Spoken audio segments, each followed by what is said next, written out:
What's going on, everybody, and welcome back to Comic Breakdown. Now, in this video, we're going to be jumping into The Flash issue 4 and 5. And these issues really are a lot of fun. Now, we have seen that the Flash family has been growing. Wally West introducing a new child themselves. But even more than that, we have Irie and Jai, the other two children of Wally West, and their powers, they are growing. Now, there's a lot going on with the Speed Force that we don't fully understand yet. An alien race known as the Stillness, Gorilla Grodd doing some craziness, Wally West learning that he can step in and out of time at any given moment. It's fair to say that there is a lot going on with the Flash family. But in these two issues, we're really gonna highlight Irie and Jai. Their powers are growing, and they are growing quickly and exponentially. There is definitely something much bigger at play. Something big is gonna be going down. So make sure you guys have subscribed to the channel, make sure that you like this video, and with that being said, let's dive into this breakdown.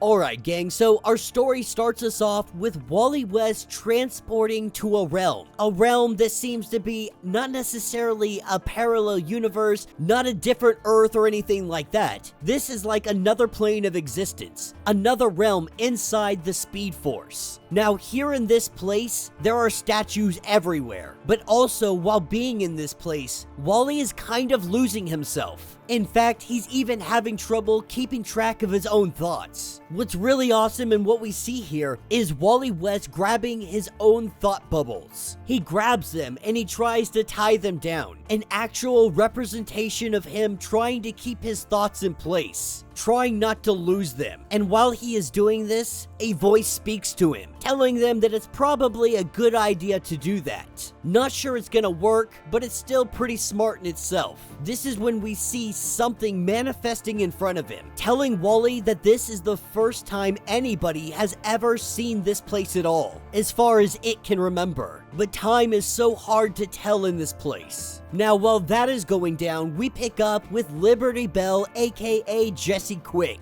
accompanied by Thunderheart, aka Irie West. Now, these two aren't doing a team-up, or the plan wasn't to do a team-up, but Irie got it in it that she's gonna go out and she's gonna try to help out a little bit. Liberty Bell, she was sent here by Barry Allen, sent here on a tip to try and track down what's been going on. Now, as the two kind of have a little bit of a conversation, they talk about Barry, so on and so forth. This is when they find what they're looking for. A woman here that says she has received a gift, taking this device and injecting herself. She is just giving herself speedster abilities. Taken off in the blink of an eye, the two ladies go chasing after her, hopping back over to the garden with Wally. This thing that is talking to him is starting to slowly gain some kind of human form. It explains that this place is the past, it is the present, and it is the future, all at once. The statues are living representations of conduits throughout the world, but more than that, of heroes, of what they are doing, what they have done, or what they will do. This gallery beneath everything, but this lies deeper than time or space. This is concept. This is a gallery of just truth, measurement, memory, and movement. All that is unworthy is peeled back,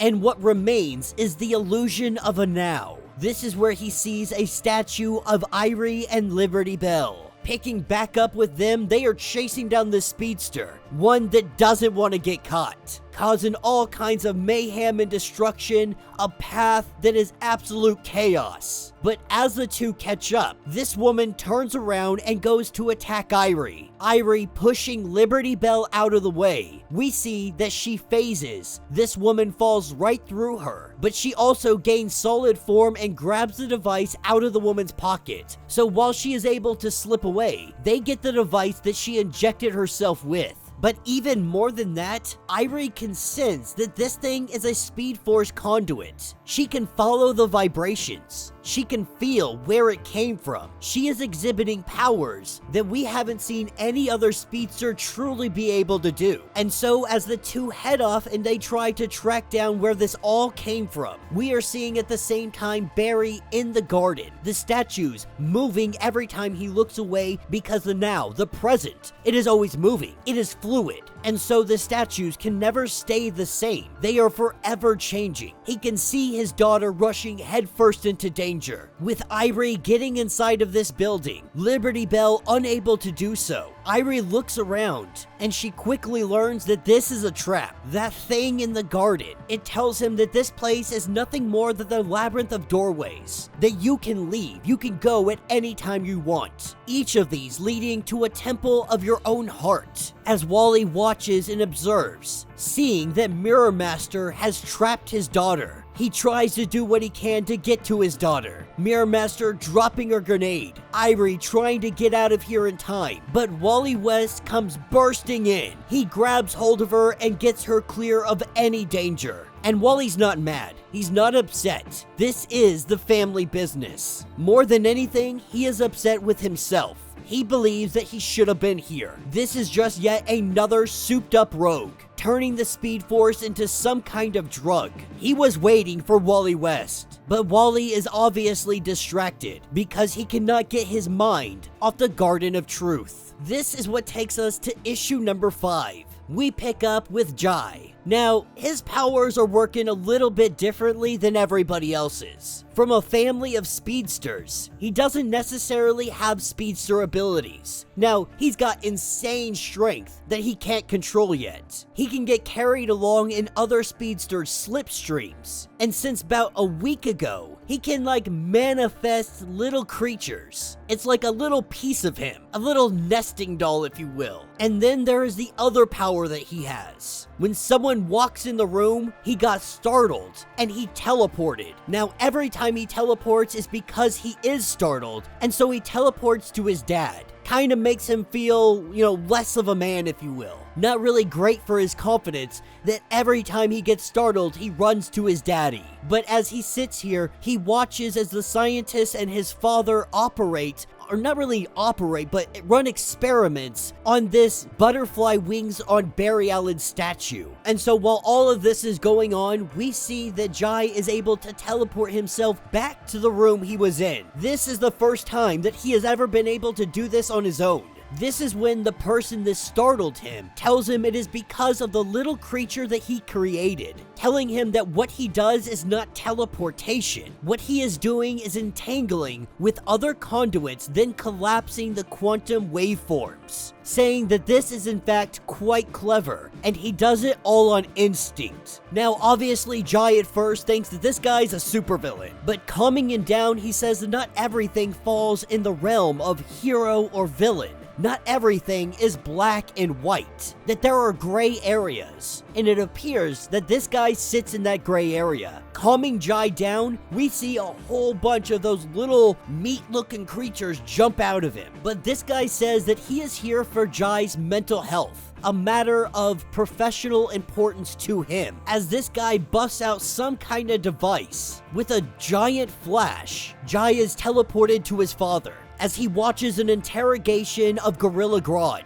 They're trying to figure out what was he doing? Why was he doing it? Why was he using a cloned ultra-humanite brain to perform calculations? Whatever it did, it changed reality. It created strange attractors. They don't understand anything that is going on, and Gorilla Grodd is not giving up any information. But as things go a little bit sideways, Gorilla Grodd's able to break free. He starts smashing some faces. This is when Jai chimes in, being able to speak through the speaker. He asks the question to Gorilla Grodd, why do you do what you do? Gorilla Grodd finding this quite interesting because nobody's really ever asked him this question. In the simplest terms, Gorilla Grodd does this for his family, for his troop. At the end of the day, he is a silverback gorilla. He will do whatever it must for the safety, for the betterment of his people, to build a world of choices for his children, just like any other father would. This is when Jai teleports out of here. He arrives back in that room, back with the man that is known as Inspector Pilgrim, a science detective. The two of them starting again. He tells Jai that he is unique. while others, they got some unique powers with the Speed Force. They have their relationship. It is very linear. They use it, they tap into it. But Jai is different. He reshapes it. He repurposes it. And this is all instinct. Kinetic hyperstimulation of organic molecules. Animated manifestations. Quantum wormholes to other speedsters. These are incredible feats. And this isn't even necessarily the limit to his abilities. In fact, Inspector Pilgrim knows what he is capable of, but says that there are rules he is not allowed to break.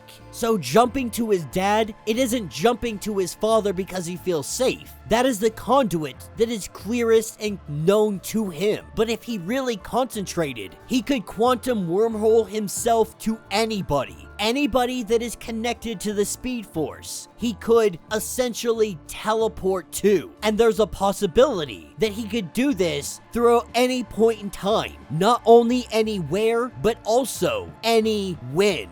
He tells him to try, and though he goes through a whole course of individuals connected to the Speed Force, he still arrives at his father. The perfect guy, the perfect hero. Right now, he is having an argument with Bart. Bart is worried about Max Mercury. He is worried that Wally is not taking this serious enough. He is worried that it is not his top priority. While the two of them have this argument, this is when Wally tells Jai to come out of hiding. He knows that he has been around all day long, and he tells Jai that I love it when you get involved. This is the family business, but we can do this stuff together, telling him to come out of the rain. This is when Jai goes to tell his father something that he has been feeling lately. But before he gets the opportunity, the scientists have activated the device in some way, and the stillness have arrived. Mr. Terrific trying to figure out why they just did that. Why did they stop him? Because this phenomenon that is about to happen could destroy everything. The stillness say that the beacon has been set. They must see what it lures. They are waiting for something to come as Wally charges in, not allowing them or not wanting them to stop what they are doing. The stillness are able to bring him down to his knees in a moment. This is when all those little meat puppets just burst out of Jai. The stillness find this quite unexpected. They did not expect him to be a shaper, as they call it. Now, Wally has no idea what just happened to Jai. He is completely unaware. Because of this, Wally starts to go freaking nuclear. Jai can see the storm rising. He has never seen his father lose his temper in this manner. He has always been too perfect to get ticked off. Sometimes Aunt Iris would joke about the hot-headed sidekick. Tight jaw, cold smile. He has always known that this was deep down in his father, but he never expected this. An infinite gulf of terrible energy, one that is building in a levee that is about to burst. The stillness are saying, observe the ragged edges of the brand wall, that he is the killing stroke, the end of math. The fire to summon an arc. With him bursting out, he can hear his son. Jai is telling him to stop it, that he is okay, that he pulled himself back together and everything is fine. But him being able to finally tell his father what he wanted to tell him. Afterwards, Wally disappeared right before his eyes. Jai was only able to get a glimpse of where he went, someplace with statues. When asked what he told his father, Jai told his father that he decided he doesn't want to be a superhero. Now, the inspector tells him that you may think that your father is disappointed, but he can tell him. He knows for a fact that your father loves you more. He couldn't love you more, even if he tried. And Jai finally understands this. He knows that he's not like his father and he doesn't really want to be. Fact is, his father's not perfect, and today he learned that. And today, he also believes that when his father says that he is proud of him, he really knows. Because today, he saw that his father, he would shatter the world for his son. And that will be the end of this issue. So let me know what you guys think down in the comments. So we're gonna start with issue number 4 and reviewing it. It was obviously a lot of fun. There's some corny names in there, like the Fema Flash Twins or whatever the heck she called themselves. Glad that even Liberty Bell called it out for how ridiculous it sounds, but you know, she's a little girl. They make up some weird things sometimes. What's even more cool is we're seeing her abilities, her speedster powers, truly grow in exponential ways. Now, is this because of the phenomenon, or is this just because she is the child of a speedster, arguably the fastest speedster to ever live? Does it make her connection to the Speed Force different? This is like some of the first times we're really learning as these kids are getting powers, what their powers are going to manifest into as they get older, how strong they're going to be, what their true potential might be. You know, we've seen future versions, Bart, so on and so forth, but we've never gotten a real example of what the children will be at their fullest power that's not like some Elseworld story. So I'm excited to see where Irie lands in all this. Now, issue number 5, it focused on Jai 100%, and we learned that he doesn't want to be a superhero. And that might be,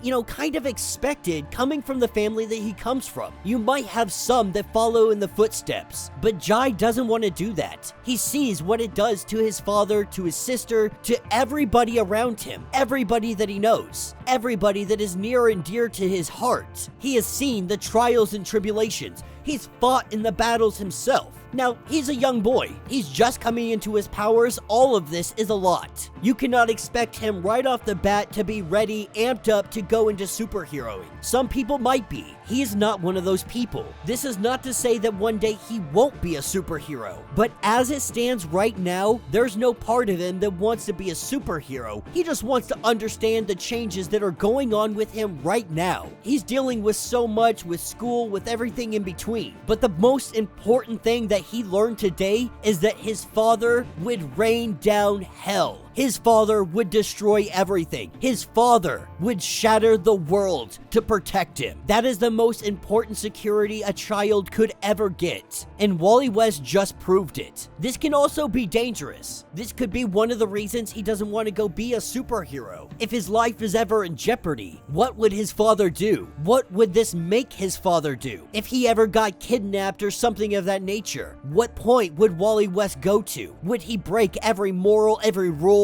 every guidance that he has ever given? Would he do the unthinkable? Does Jai really want a chance and test this theory out? Does he want to see how far his father goes? I don't think he does, and I think this is one reason that Jai might be wanting to step away from the whole superhero scene. But again, he's a young boy. We have seen future events showing that he does become a hero eventually. Whether those events actually happen is very much up for debate, but we have seen that his power, it is unprecedented. It is absolutely out of this world. We have never seen any speedster be able to manifest and reshape the Speed Force in the way that he can. Even the Stillness found this to be unexpected. They called him a reshaper, so he is obviously prominent. Those powers and abilities are prominent in the future or whatever realm they come from. Like I said, some big things are building up in the Flash stories. I don't know where this is going, but we are expanding the Speed Force mythos by tenfold. We are growing our powers. We are seeing the Flash family